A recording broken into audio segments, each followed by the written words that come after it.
You probably noticed service workers are asking for more generous tips than they used to, but studies are showing a lot of consumers are getting sick of it. Alexa Liaco took an in-depth look at tipping fatigue and how to beat it.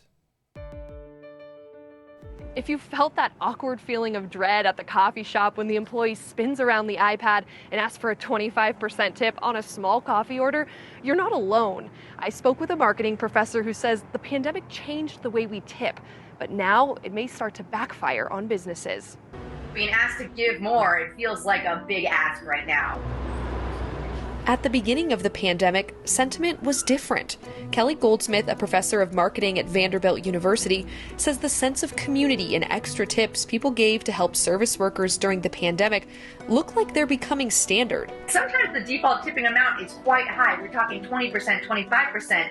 And it forces people to take a step back and say, wait, what's going on? When did this happen? When did this become the new normal? 2 years later, research shows shoppers are starting to feel less generous. Software company Square found that tipping at sit-down restaurants has remained stable at around 20%, but when it comes to takeout, people are tipping less.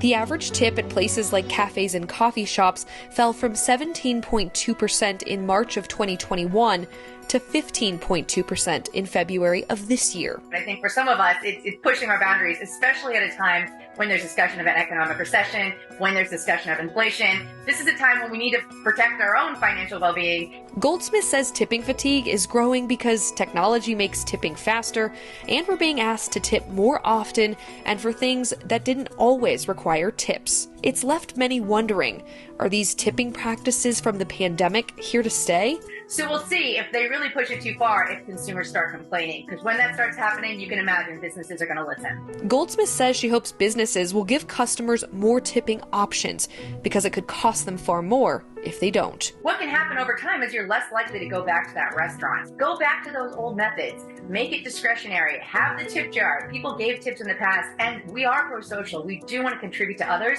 We just don't want to feel like we're being tricked into it by a new technology. And that's her biggest piece of advice to all of us tired tippers out there.